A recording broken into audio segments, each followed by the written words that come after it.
아멘. 들어도 좋은 말씀이죠. 우리 옆에 분들과 한번 인사할까요? 내가 더 많이 사랑하겠습니다. 내가 더 많이 사랑하겠습니다. 절대로 상처받지 않겠습니다. 절대로 상처받지 않겠습니다. 오늘 말씀 중심에서 인생의 창고에 감사를 쌓아라. 인생의 창고에 감사를 쌓아라. 라는 제목으로 하나님 말씀 증거하겠습니다. 이번 주에 제가 창고를 하나 지금 짓고 있습니다. 작년에는 11월 27일 날 이곳에 왔거든요. 와서 보니까 우리 화목난로인데 땔감도 하나도 준비도 안 되고, 그래서 눈이 계속 오면 땔감이 없는 거예요. 다 젖어서 눈에 다 젖어서 땔감이 없는 거예요. 그래서 올해는 한 일주일치는 젖지 않게 해야 되겠다. 창고를 크게 못 지고 지금 요 옆에다가 돌담을 반을 쌓고 제주도 특징을 살려서 그 다음에 위에다가 비닐을 치고 이렇게 하려고 지금 창고를 짓고 있어요. 창고를 짓는 목적이 분명하죠. 그래서 그 안에 마른 나무 장작들을 이렇게 쌓아놓을 생각을 하니까 기대가 됩니다. 오늘 제목은 제가 창고를 지으면서 만들어낸 제목입니다. 하나님이 주신 인사이트입니다.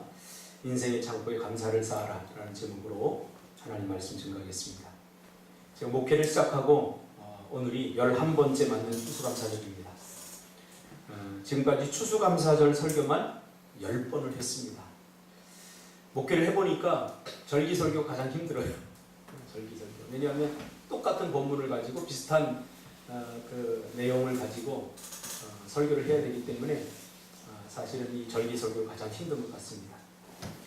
설교를 준비하면서 내가 10년 동안 어떤 설교를 했는가 이렇게 제가 자료를 컴퓨터에 다 보관하고 있기 때문에 10년 동안 추수감사절 설교한 것을 내가 이렇게 봤어요. 대충 한 두 가지로 요약할 수 있겠더라고요. 첫째로는 왜 우리가 추수감사절을 지켜야 되는가에 대해서 설교를 했고요. 그 다음에 두 번째는 성경적 추수감사절의 의미가 뭘까에 대해서 주로 말씀을 나누었더라고요. 오늘은 좀 본질적인 질문에서 좀 떠나서 좀 현실적인 것을 다루려고 합니다. 왜 우리는 감사하지 못하며 살아가는가에 대한 초점을 맞춰서 오늘 설교를 하려고 합니다. 성경은 계속 우리에게 감사하라고, 범사에 감사하라고 말씀하지만 사실 우리가 살아가다 보면 그렇지 않을 때가 많지 않습니까?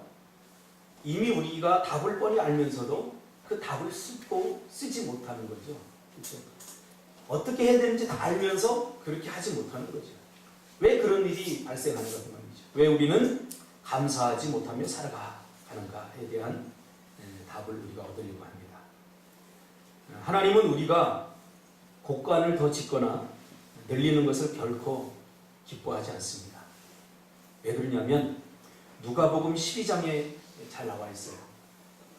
누가복음 12장에 보면 왜 하나님께서 우리 사람들이 창고를 더 늘리고 창고를 더 짓는 것을 기뻐하지 않는가. 이것은 바로 예수님의 비유죠. 누가복음 19장.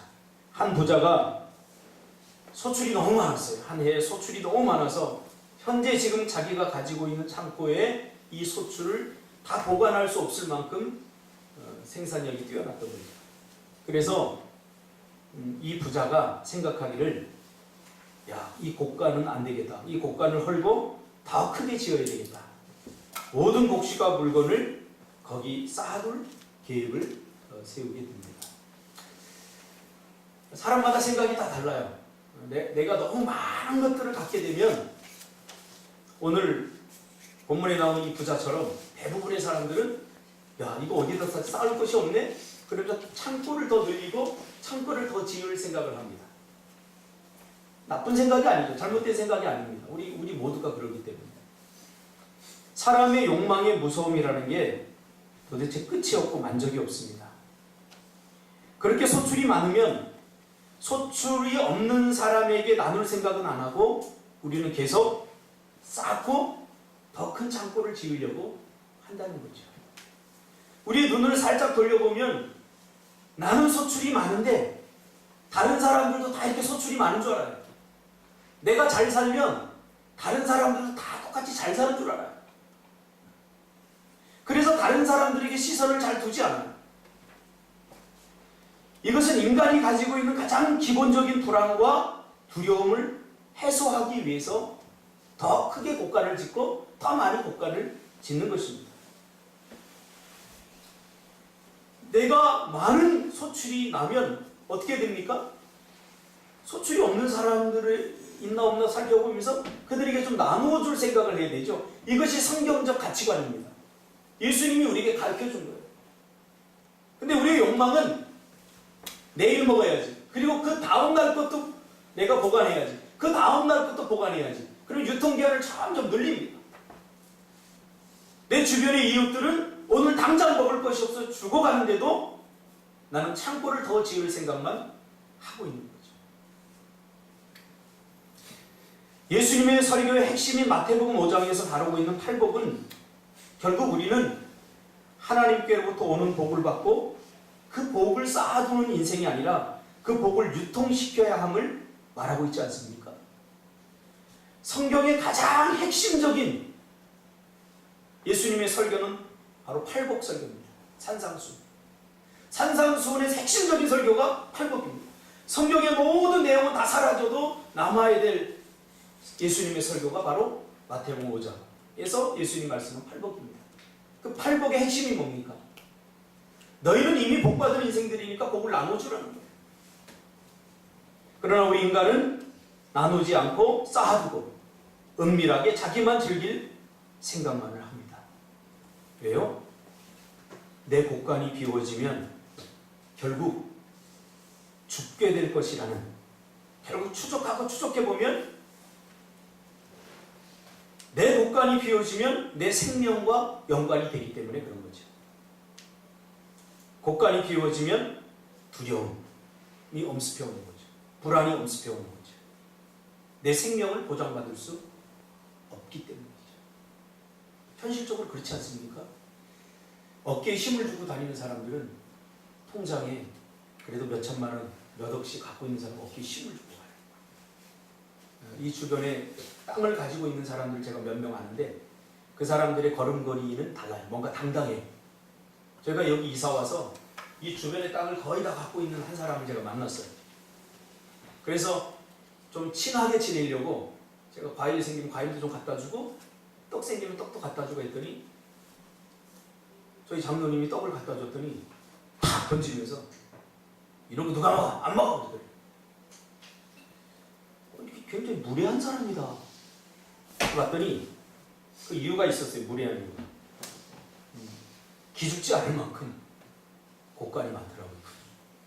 그래서 잔뜩 챙겨놨어.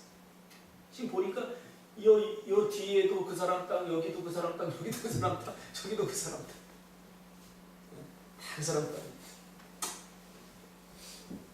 사람의 욕망의 무서움이라는 게 도대체 끝이 없다는 거예요. 내 곡간이 비워지면 결국 죽게 될 것이다 라고 하는 그런 두려움들. 지금 시대보다는 농사를 짓던 이 시대에는 더 극심했겠죠. 그래서 곡간을 더 짓는 것입니다. 이런 마음을 가지고 있으면 다른 사람은 눈에 들어오지 않습니다. 오직 자기만 들어오죠. 자기 것만. 제가 목회를 하면서 정말 힘들고 어려울 때가 있더라고요. 정말 고통스러울 때가 있어요.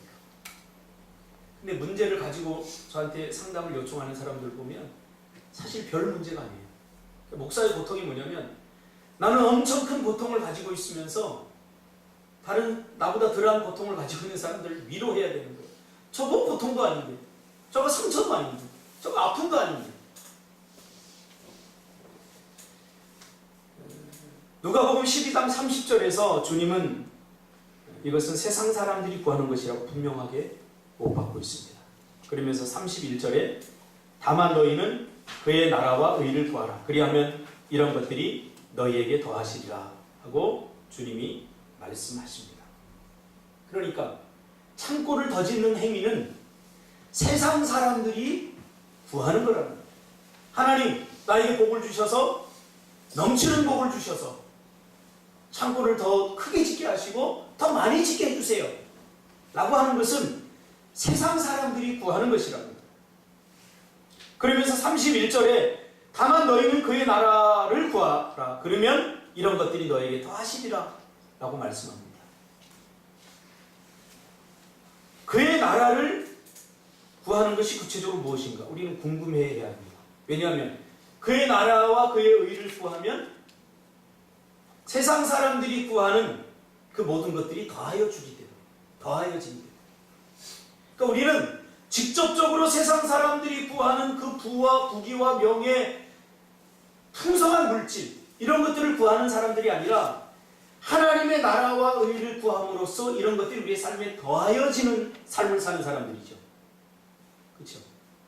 그러면 그의 나라와 의를 구하는 것이 구체적으로 무엇인가를 우리는 궁금해야 됩니다. 왜? 그것을 구할 때 세상 사람들이 구하는 그런 것들이 하나님께서 우리에게 더하여 주시기 때문이죠. 그렇죠? 결국 예수님의 비유에서 이런 사람은 어리석은 자로 규정이 됩니다.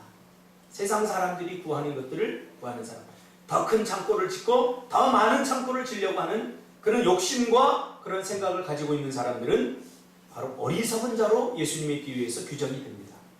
그러면서 예수님이 뭐라고 합니까? 오늘 밤에 내 영혼을 도로 찾으리니 그러면 내 준비한 것이 누구의 것이 되겠느냐. 그래서 자기를 위하여 재물을 쌓아두고 하나님께 대하여 부여하지 못한 자가 이와 같으리라 라고 말씀합니다. 그러니까 우리의 생명은 하나님의 손에 달려 있습니다.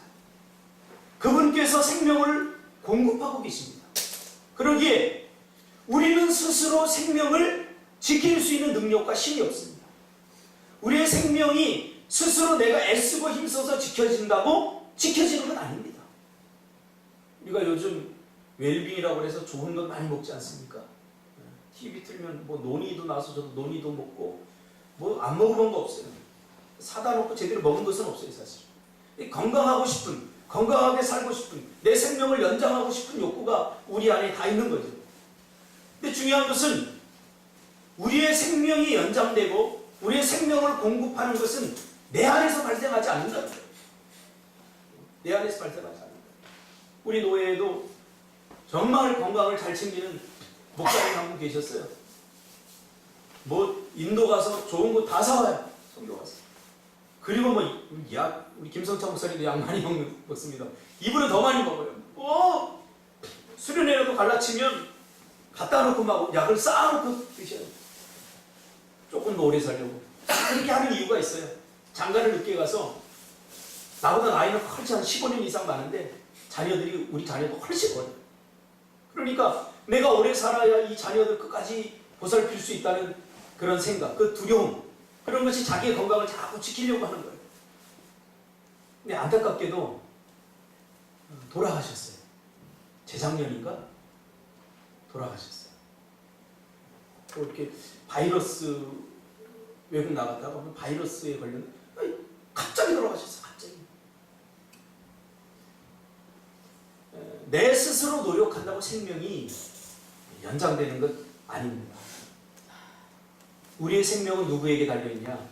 하나님의 손에 달려있습니다. 우리가 착각하기 쉬운 거 있어요.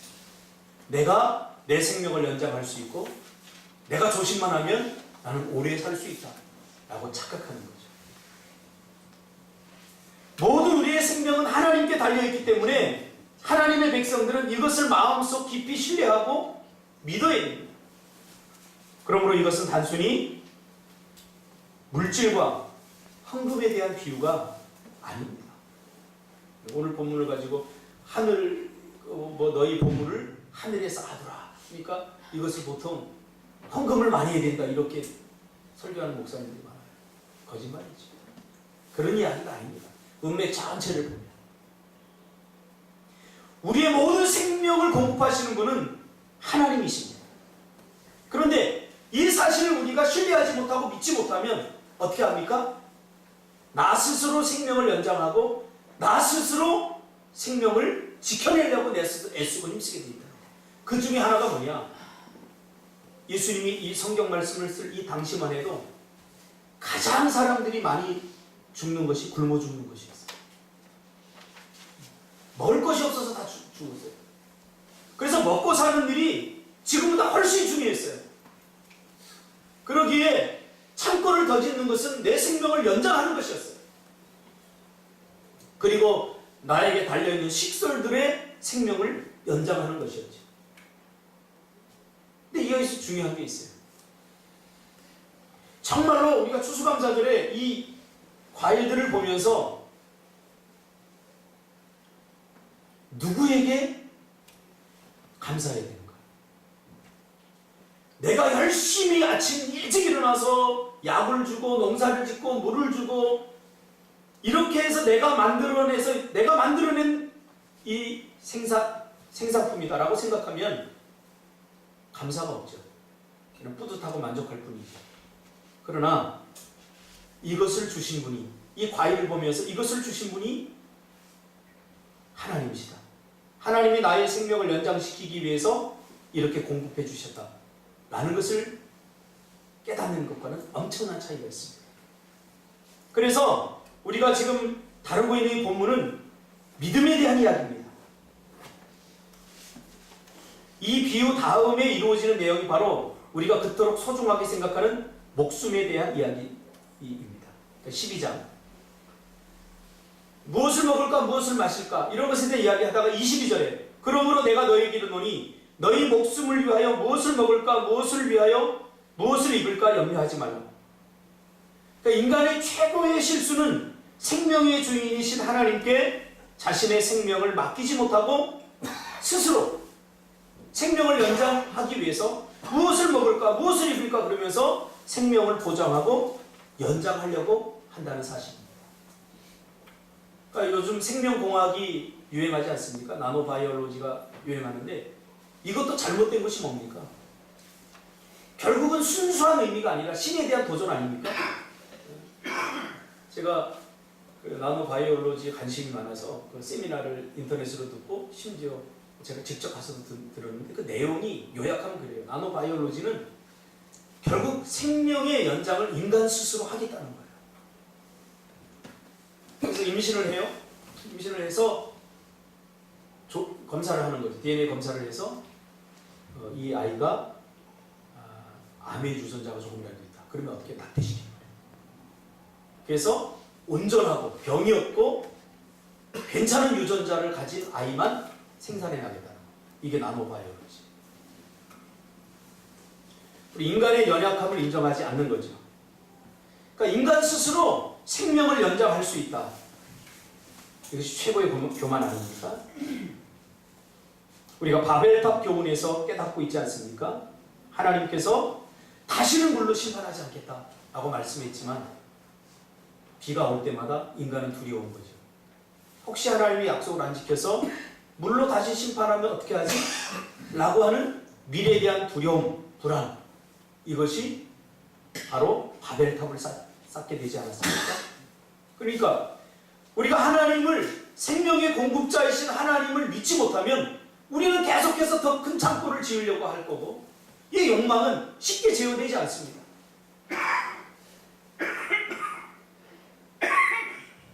그래서 하나님께서 사람들을 설득하죠. 24절에 뭐라고 합니까? 까마귀를 생각해보라 얘들아. 까마귀. 심지도 아니하고 거두지도 아니하며 골방도 없고 창고도 없을 때 하나님이 기르시나니 너희는 새보다 얼마나 더 귀하냐. 인간의 본분, 인간의 본질을 하나님께서 우리를 구원해 주신 그 본질을 잊어버리고 자꾸 무엇을 먹을까 무엇을 마실까 창고를 더 크게 짓는 것을 욕망에 사로잡혀서 하나님이 우리에게 주신 사명을 잊어버리고 그 욕망에 사로잡혀서 사는 사람들을 바라보면서 얘들아 그거 걱정하지 말라니까. 그거 내가 다 먹여주고 다 입혀준다니까. 너희들이 집중해야 될 것은 내가 너희에게 주신 사명, 그 사명에 집중하라는 거예요. 그러나 우리 인간은 무엇을 먹을까 무엇을 마실까를 자꾸 걱정하게 되죠. 그래서 하나님이 누가복음 12장 계속 설득하는 거예요. 27절에 보면 까마귀를 대하고 그 다음에 들의 백합화를 보라. 실도 만들지 않고 짜지도 아니하느니라. 그러나 내가 너희에게 말하노니 솔로몬의 영광으로도 입은 것이 이 꽃 하나만큼 훌륭하지 못하였느니라. 그렇죠? 백합화를 보라. 너희들이 아무리 실을 짜서 솔로몬의 그 금빛, 은빛 그 옷을 걸친다고 해도 저 백합화만큼 아름답지 못하다는 거예요. 저 누가 하는 거냐? 내가 하는 거다, 하나님. 하나님이 다 먹이시고 입히시는 거야. 저 백합화를. 또 하나님이 설득합니다. 28절에 오늘 있다가 내일 아궁이에 던져지는 들풀도 하나님이 이렇게 입히시거든 하물며 너희 일가보냐. 저에겐 두려움이 하나 있었는데 뭐냐면 제가 어릴 적에 아버지가 돌아가셔서 5살 때 제가 아버지의 죽음을 경험하고 나서 결혼하고 나서도 늘 제가 엄습하고 있는 두려움, 죽음에 대한 두려움이 있었어요. 내 스스로 죽음에 대한 두려움이 아니라 내가 죽고 나면 남겨지게 될 가족들에 대한 두려움이었어요. 사실. 근데 이것을 어떻게 극복했냐면 저희 아버지가 돌아가시면서 제일 눈에 밟혔을 사람이 누굴까를 제가 생각해봤어요. 그러니까 막내였던 저더라고요. 여기 우리 권사님은 장녀거든요. 한 10년 차이가 나요. 아버지가 돌아가실 때 5살 난 저, 아무것도 모르는 저, 늘 아버지 아파 계실 때 제가 병 간호하고 제가 똥도 치워드리고 이렇게 했거든요. 그러니까 아버지가 돌아가셨을 때 제일 눈에 밟혔을 아이가 나였다라고 생각이 들더라고요. 나를 보면서 어떻게 돌아가셨을까? 참 가슴이 아프더라고요. 처음에 생각하니까. 근데 한참 시간이 지난 후에 보니까 아버지가 없어서 내가 잘못 크지 않았어요. 내가 잘 컸더라고요. 이렇게. 그러면서 아하, 내가 죽더라도 하나님이 우리 아내 또 우리 자녀들 하나님이 다 보살피는 거지 아버지 내가 발버둥 친다고 잘 보살피는 게 아니구나 하는 믿음이 싹 오면서 그 두려움이 싹 사라졌어요. 그래서 그때부터 두려움이 변하여 기도가 됐고 기쁨이 됐어요. 나보다 다 잘 보살펴 주실 하나님. 이 믿음이 없기 때문에 우리가 자꾸 창고를 짓고 곡간을 지으려고 하는 거지. 마태복음 6장 30절에서 34절까지 한번 읽어볼까요? 마태복음 6장.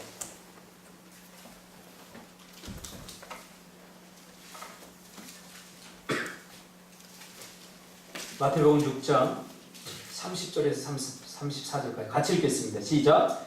오늘 있다가 내일 아궁이에 던져지는 들풀도 하나님이 이렇게 입히시거든 하물며 너희일까 보냐. 믿음이 작은 자들아. 그러므로 염려하여 이르기를 무엇을 먹을까 무엇을 마실까 무엇을 입을까 하지 말라. 이는 다 이방인들이 구하는 것이라. 너희 하늘 아버지께서 이 모든 것이 너희에게 있어야 할 줄을 아시느니라. 그런즉 너희는 먼저 그의 나라와 그의 의를 구하라. 그리하면 이 모든 것을 너희에게 더하시리라.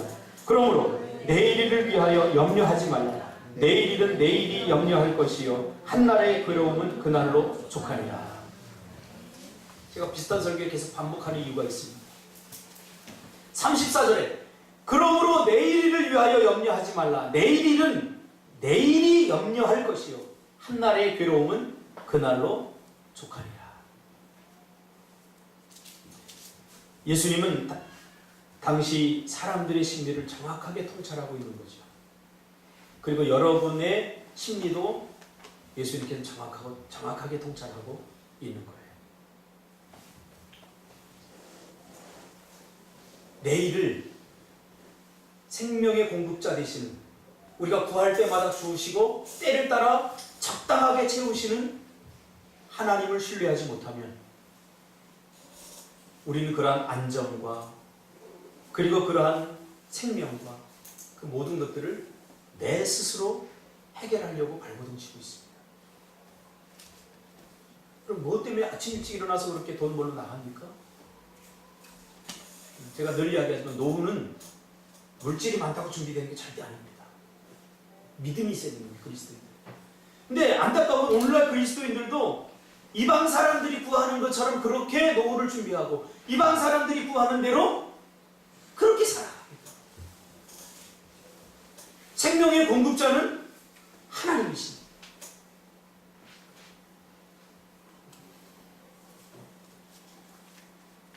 내일에 대한 두려움과 불안.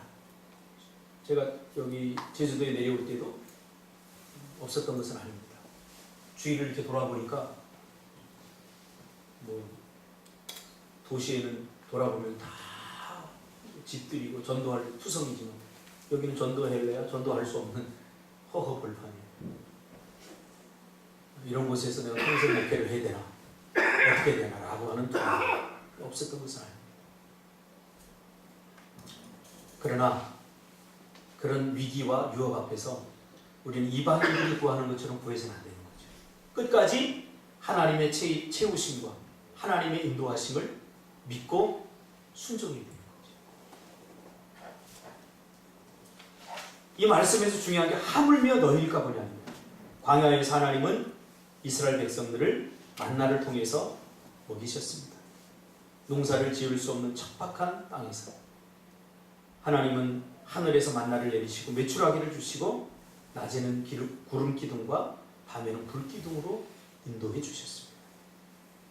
그런데 가나안에 들어가면 이 추수감사절 절기를 지키라 라고 하는 것은 너희가 가나안에 들어가면 지키라 그 말이에요. 추수감사절을 왜 지키라고 했는가? 가나안에 들어가면 지키라 그 말이에요. 왜 그럴까요? 가나안에 들어가면 환경이 더 좋아지기 때문이에요.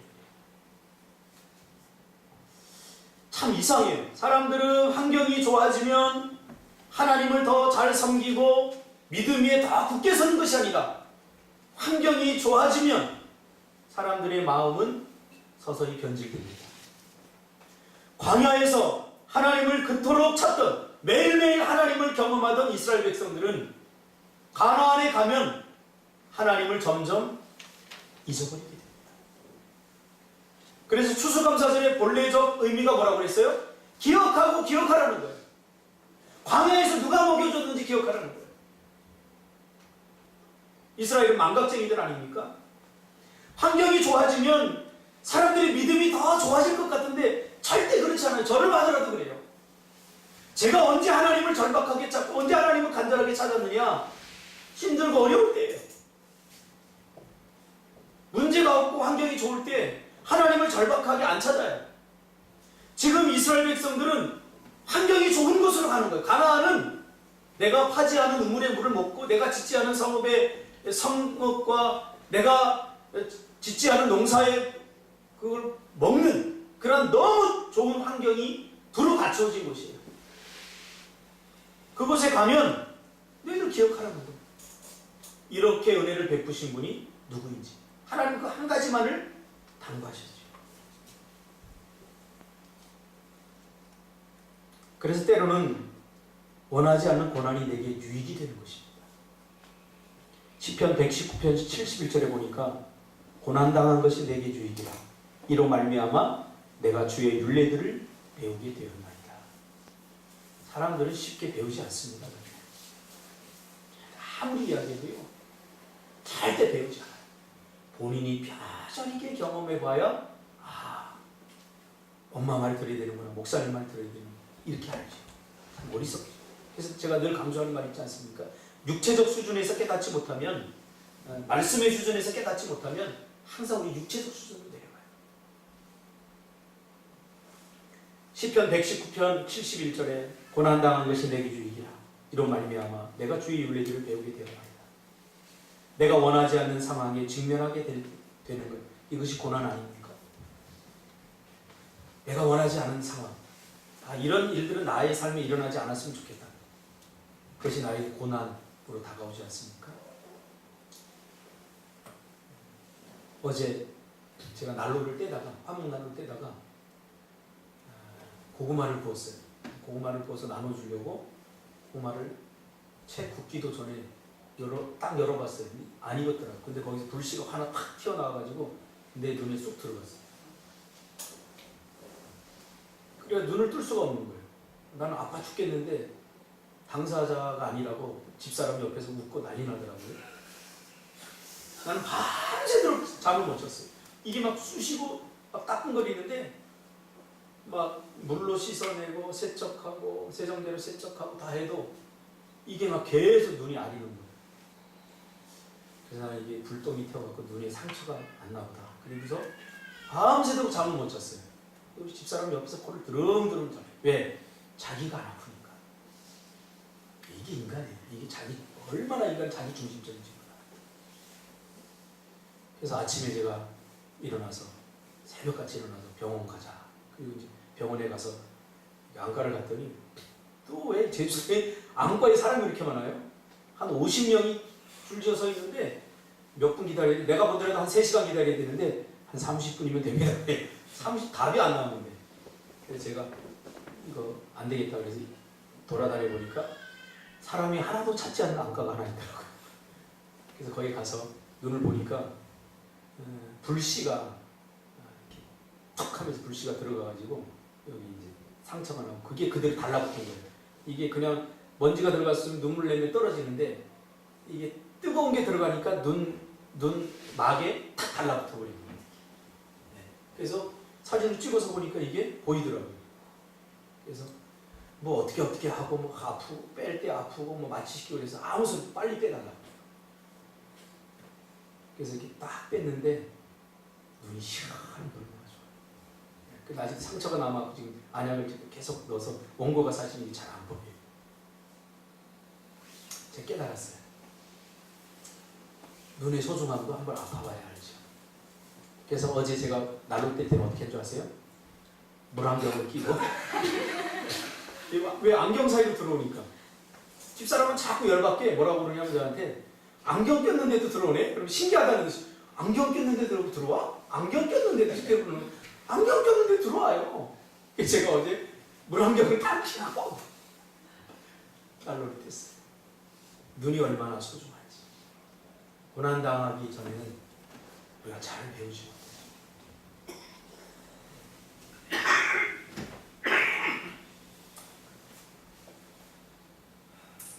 그래서 사실 추수감사절을 지키는 것은 단순히 이 소출에 대한 감사가 아닙니다. 이 구원론적 감사입니다. 뭐예요? 모든 구원은 하나님께로부터 시작되고 하나님께로부터 온다는 사실. 그러니 너희들 너무 이방 사람들이 구하는 것처럼 살지 말라는 거예요. 왜 그래요? 이방 사람들처럼 살면 불행해지기 때문에. 저는 이방 사람들이 사는 삶의 결론들을 많이 봤어요. 돈이 많고 이제 좀 살만하니까 아내가 우울증이 와버렸어요. 제가 직접 상담했던 사람이에요. 강남에 사는 사람들은요, 우울증 치료 한 1,000만 원 주세요 그러면 그냥 내는 사람이에요. 1,000만 원 컴값이. 삶의 기쁨이 없어요. 제가 제 상담 저한테 맡겨줘서 제 윗분한테 이거 상담비 얼마 받아야 돼요? 그러니까 600 받아요. 그때 당시에 그 상담소에서 가장 돈을 많이 받은 상담 케이스가 됐어요. 600 받아서 그럼 600만 원 내고 우울증 치료 받을까요? 그랬더니 한번 얘기해 믿져야 본 적이. 그래서 제가 상담비 낼 때 600만 원 써냈더니 바로 즉석에서 수표를 주는 거예요. 근데 얼굴에 그늘이 가득 차 있어요. 뭐 삶의 기쁨이요. 평생 동안 그렇게 돈 벌고 살았는데 이제 또 창고를 아주 엄청나게 많이 쪄갖고 창고에 가득 쌓여있는데 정작 마음의 기쁨과 삶의 행복을 잃어버린 거죠. 김태환 집사님 저를 쳐다보는데 나는 그래도 마음의 기쁨, 삶의 행복 없어도 좋으니까 돈이라도 좀 많았으면 좋겠다. 그런 눈으로 쳐다보는데 아니에요. 다 필요 없어요. 마음의 상처를 입고 깊은 근심에 사로잡히게 되면 그 무엇으로도 채울 수 없어요. 그러니까 세상 이방 사람들이 구하는 것처럼 살다 보면 그 끝이 그렇게 되는 걸 저는 많이 보았기 때문에 우리는 절대로 이방 사람들이 구하는 것을 구해서는 안 돼요. 왜? 하나님의 의와 하나님의 나라를 구하면 그 모든 것을 하나님이 더하여 주시기 때문이죠. 제 친구 목사 중에 노후를 준비한다고 막 돈이 목사들 돈 별로 없잖아요. 생길 때마다 돈을 막 이렇게 적금을 드는 친구가 있어요. 그런데 교회를 사면서 세금 내더니 돈이 없어서 한 번에 쫙 나가버렸어요. 사모님이 울더래요. 우리 노후에 하려고 뭐 하신다고 뭐 하시는 것도 아니에요. 목사뿐만 아니라 성도는 먼저 그의 나라와 의를 구할 때 더하신 하나님의 은혜를 경험해야 돼요. 할렐루야. 경험해. 왜? 생명의 공급자는 하나님이기 때문에 자꾸 창고를 더 크게 지고 더 넓은 생각에 살다 보면 더 큰 창고를 지었는데 더 중요한 것을 잃어버리게 되기 때문이죠. 그것은 별로 중요하지 않아요. 더 크게 창고 짓는 것은. 왜? 하나님이 다 먹이시기 때문에. 하나님이 다 입히시기 때문에. 저는 지금까지 주님을 만나고 나서 하나님, 내 미래, 하나님 우리 가족 걱정돼서 기도하고 그렇게 안달복걸 한 적이 없어요. 하나님이 다 하셔요. 정말 하나님의 나라와 일을 구하니까 하나님께서 다 채우시더라고요. 우리 권사님 장모님 갈 때도, 제가 목회할 때도 우리 권사님 장모님 뭐 안수 집사 형제들이 다 그렇지만 단 한 사람한테 연락하지 않았어요. 내가 개척할 때도. 그럼 우리 청년들 데리고 개척했어요. 왜? 도움을 받으면 자꾸 도움을 받고 또 주려고 하는 사람과 받으려고 하는 사람과 이견 차이가 있기 때문에 서로 상처가 돼요. 가족은 가족으로서 저는 이렇게 보내셨는데 굉장히 편해요. 여러분들은 뭐 떠났으면 떠나니까 뭐 자리가 비고 절대 그런 거 없어요. 영적 자유함이 느껴져요. 왜? 하나님이 먹이시고 지금까지 하나님이 입히셨어요. 저는 그걸 뼈저리게 경험하기 때문이죠. 저는 창고를 더 크게 질 마음이 없어요.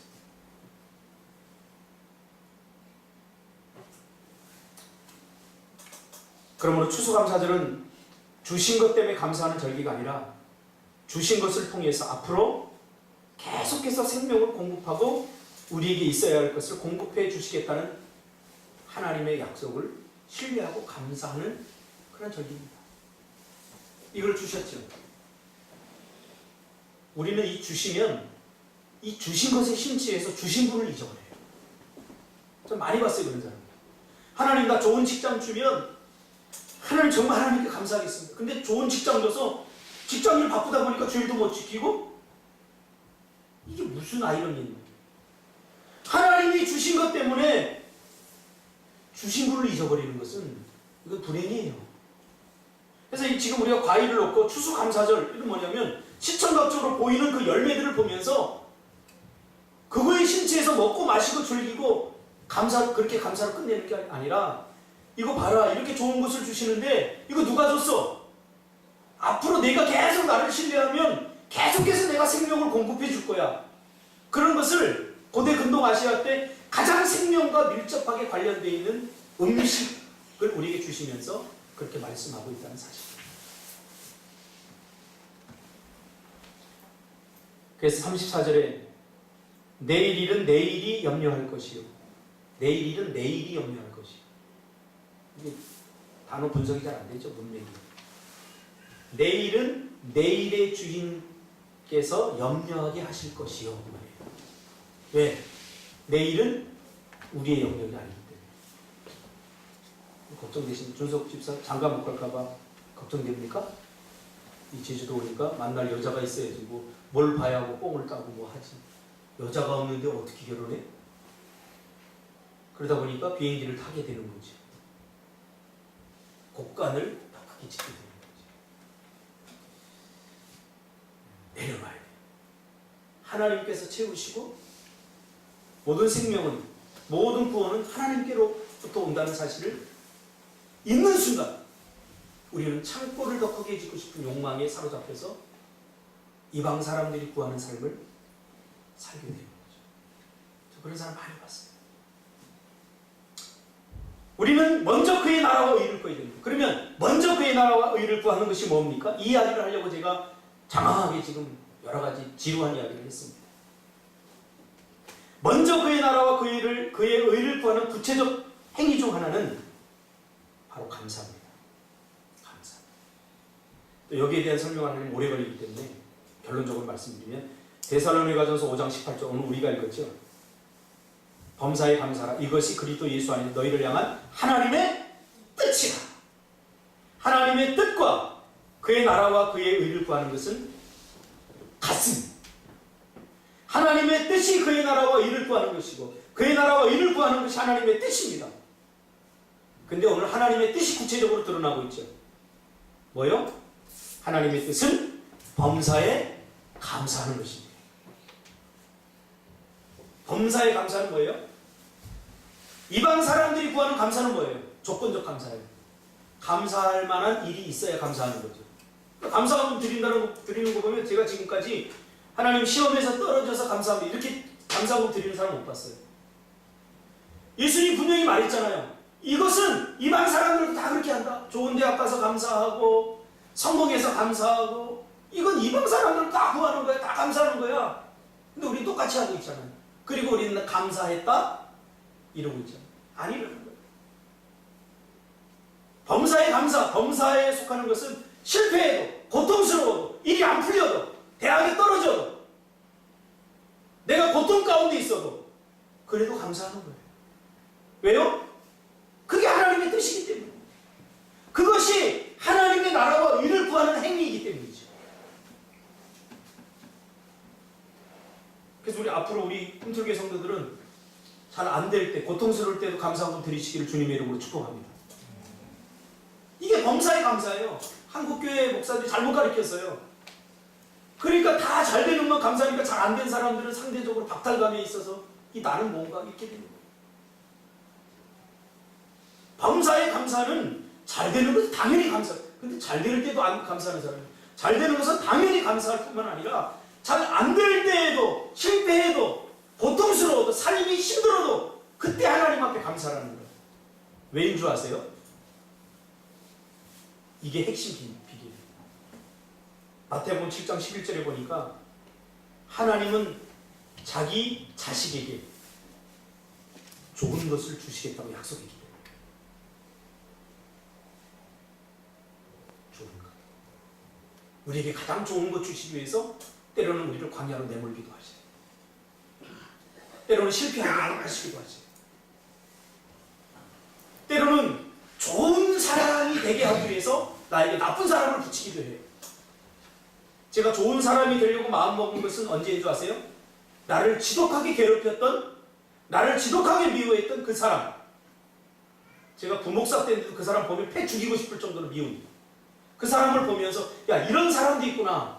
나도 누군가에게 저런 사람이 돼서는 안 되겠구나. 나 좋은 사람 되게 되겠구나. 그것을 하나님이 가르쳐준 것은 좋은 사람을 만나서 우리는 좋게 되는 절대 아니에요. 우리는 나보다 더 좋은 사람을 만나면 이용하려고 하지 나도 저렇게 되지 그런 사람 한 사람도 없어요. 실존적으로. 정말 나를 힘들게 하고 괴롭히는 사람을 보면서 야 이런 사람도 있구나. 나는 저런 사람 되지 말아야지. 고난을 통해서 그 사람한테 얼마나 당했는지 몰라요. 인간적으로. 얼마나 치사하고 더러운지 몰라요. 그 사람을 보면서 저의 못난 부분들이 깎여졌어요. 돌아오고 보니까 저는 사실 그랬거든요. 나에게 잘해주고 나를 좋아하는 사람만 저 좋아했거든요. 근데 나를 힘들게 하고 고통스러운 사람 나는 그냥 멀리 있어요. 저런 사람 내가 뭐 없어도 살지. 지금은 그 사람을 경험하고 나서 지금은 달라요. 나를 좀 힘들게 해도 말을 좀 듣지 않아도 다 포용하려고 해요. 왜? 고난이 내게 유익이 되는 것을 알았기 때문에. 감사하지 못할 상황이 없는 거죠. 좋은 상황에서만 감사하는 것은 누구나 할 수, 이방인들도 다 그렇게 할 수 있는 거죠. 디모데전서 4장 4절에 하나님께서 지으신 모든 것이 선함에 감사함으로 받으면 버릴 것이 없어요. 로마서 8장 28절에 우리가 알거니와 하나님을 사랑하는 자 곧 그의 뜻대로 부르심을 입은 자들에게 모든 것이 합력하여 선을 이루는 것입니다. 여러분 너무 좋은 것, 너무 괜찮은 것, 내가 꿈꾸는 것 그것만을 바라지 마세요. 자기 절망에 빠지게 됩니다. 또 사람들도 내 말 잘 듣는 사람과만 일하려고 하지 마세요. 모든 사람과 너도 함께 할 줄 알아요. 좋은 상황에서만 이러려고 하지 마세요. 힘들고 어려운 상황에서도 해야 됩니다. 이번 주에 참 은혜를 받았어요. 우리 미얀마 선교팀 몇 명 안 되는데 뭘 해보겠다고 귤을 땄고 귤을 주워오고 밤에 가고 귤을 주워오고 그걸 땄고 또 그걸 자르고 그걸 또 말리고 또 청 담겠다고 설탕 사다가 막 챙기고 내 생각이 별로 팔릴 것 같지 않은데 내 생각이에요. 나 믿음 없기 때문에. 하나님이 채우실 거예요. 반드시. 할렐루야. 왜? 모든 좋은 것은 하나님으로부터 오기 때문에. 그 믿음이 중요한 거예요. 그 믿음. 그러니까 사람 말 들을 필요 없어요. 하박국 3장 16절 비록 무화과 나무가 무성하지 못하면 포도나무에 열매가 없으며 감람나무에 소출이 없으며 밭에 먹을 것이 없으며 우리의 양이 없으며 외양간에 소가 없을지라도 나는 여호와로 말미암아 즐거워하리로다. 우리가 미얀마 선교간 루트가 선교사 루트입니다. 일명. 힘들고 어렵다는 거예요. 한번 트랜스퍼 하기 위해서는 12시간, 8시간 막 이렇게 기다려야 돼요. 그래서 명균 집사님이 했어요. 우리가 가는 루트는 선교사 루트니까 잘 해야 된다고 그랬더니 정말 선교사 루트라고 하는 게 있는 줄 알고 상지 집사한테 물어봤더니 선교사 루트가 뭐야 그랬더니 그만큼 어렵다는 거야. 한번 직항해서 여기서 딱 가면 빠른데 비행기 비용이 많이 드니까 우리가 동방항공 타고 저기 중국으로 갔다 들렀다 가니까 비행기 값은 싸요. 그런데 많이 기다려야 돼. 힘들어서 못하겠죠. 이게 티켓팅하는 게 얼마나 힘든지 몰라. 그래서 근데 그걸 다 해봤더라. 고난이 내게 유익입니다. 쉬운 것 중에 가치 있는 것은 아무것도 없습니다. 하나님의 은혜는 다 까다롭고 번거롭게 와요. 꼭 새벽에 가서 기도해야 되나요? 요지라면 은혜 못 받아요. 보세요. 꼭 요단강에 가서 7번 가서 해야 됩니까? 이렇게 해야 됩니까? 그럼 하나님께 능력이 있어서 바로 치료해요. 그러나 하나님 우리에게 순종을 요구하시잖아요. 은혜는 번거롭고 까다로운 거예요. 번거롭고 까다로운 거 싫어하는 사람은 잘 신앙생활 못하는 거예요. 저도 싫어했거든요. 번거롭고 까다로운 거 저 싫어해요. 지성적인 걸 좋아하지. 그래서 제 친구들 설교 준비하는 거 보면 얼마나 까다로운지 몰라요. 이 말하면 김 집사님 상처받지 않을까? 이 설교하면 저 장로님 또 상처받지 않을까? 그래서 지웠다 뺐다 하는 목사들이 얼마나 많은지 몰라요. 그러나 저는 그렇게 머리가 좋지 않아서 그냥 다 해버려요. 직선적으로. 뭐 알아서. 상처는 누가 주는 게 아니라 자기가 받는 거예요. 제가 심리학을 전공하지 않았습니까? 저기 심리학 전공한 것도 있는데 제가 보니까 상처는 누가 주는 게 절대 아닙니다. 그래서 상처 받으려고 준비되어 있는 사람은 누가 말해도 다 상처돼요. 상처는 자기가 선택하는 거예요. 제 경험에 의하면 그래요. 제가 열등감이 얼마나 많았는데요. 저희 집이 못 살고 가난하니까 누가 조금 잘 사는 이야기만 나와도 괜히 상처돼요. 괜히 너하고 친구한테 그리고 가버려. 누가 선택하는 거예요? 내가 선택하는 거예요. 상처받지 마세요.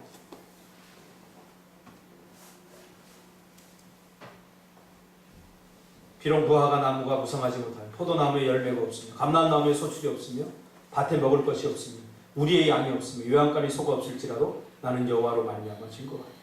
나의 구원의 하나님으로 말미암아 기뻐하리로다. 요셉적 사고방식이 필요하지 않습니까? 형들한테 팔려도 이것은 다 하나님의 뜻이다. 하나님의 계획이다. 여러분 힘듭니까? 하나님의 계획이 있어요. 내가 그렇게 추잡한 그 인간을 만나지 않았다면 내가 이렇게 표현하는 거 보니까 아직 상처가 있는 거예요. 제가 사람답게 지금처럼 변하지 않았습니다. 내가 어릴 적에 아버지가 일찍 돌아가시지 않았다면 내가 이렇게 힘든 개척교회를 할 수 있었을까 제가 생각해요.